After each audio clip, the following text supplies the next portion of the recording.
नमस्कार, आप देख रहे हैं 4 बजे 40 खबर। मैं हूं आपके साथ अनुराग दीक्षित। इस सवाल के साथ कि आखिर कौन है ये सीमा हैदर।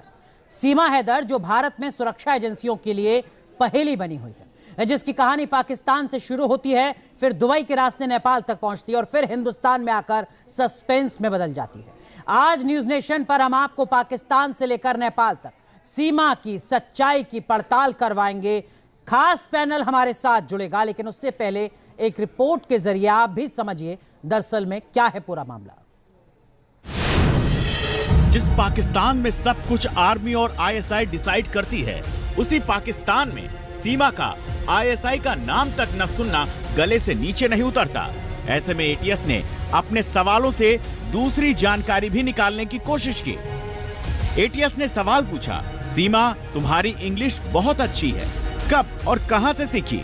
सीमा ने जवाब दिया, पबजी खेलते हुए 2019 के बाद ही सीखी, साथ ही कंपटीटर से बात करते करते इंग्लिश आ गई।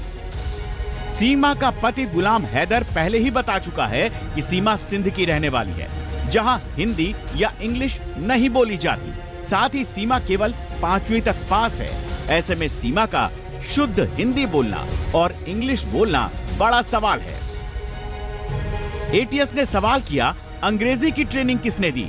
भारत में घुलने मिलने के लिए शुद्ध हिंदी बोलती हो? सीमा ने जवाब दिया, मुझे ट्रेनिंग किसी ने नहीं दी, सचिन से हिंदी सीखी, मुझे किसी ने नहीं सिखाया। एटीएस को सीमा का ये जवाब बिल्कुल हजम नहीं होता, क्योंकि सचिन जो खुद हिंदी बोलता है उसमें पश्चिम यूपी का टच आता है। लेकिन फिर भी सीमा कहती है कि सचिन के साथ पबजी खेलते खेलते वो हिंदी और अंग्रेजी बोलना शुरू कर दिया। एटीएस ने अगला सवाल किया कि सचिन मीणा खुद ही हिंदी ठीक से नहीं बोलता, उसकी भाषा में पश्चिमी यूपी का टच है, बल्कि जो तुम हिंदी बोलती हो वो कोई प्रशिक्षित हिंदी का ज्ञानी ही बोल सकता है। सीमा इस सवाल का कोई जवाब नहीं देती, कुछ भी नहीं बोलती। सीमा की इस चुप्पी में काफी कुछ छिपा है, क्योंकि सचिन के साथ रहते रहते सीमा सचिन के रीति रिवाज और परंपरा को सीखती, अपनाती। लेकिन सीमा का अंदाजे बयां तो कुछ और ही तस्वीर बना रहा है, जिसमें एटीएस को साजिश की गंध आ रही है।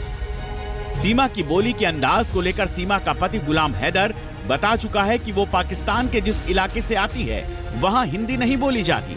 साथ ही सीमा 5वीं पास भी नहीं है, उसने कोई प्रोफेशनल कोर्स भी नहीं किया है। फिर साफ जुबान में सीमा का हिंदी या अंग्रेजी बोलना शक पैदा करता है। शक इसलिए भी कि बोली के जरिए ही इंसान समाज में जल्दी घुल मिल जाता है और जानकारी हासिल कर लेता है।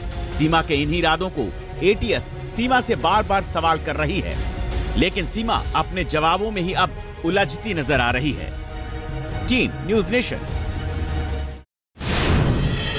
तो एक खास पैनल हमारे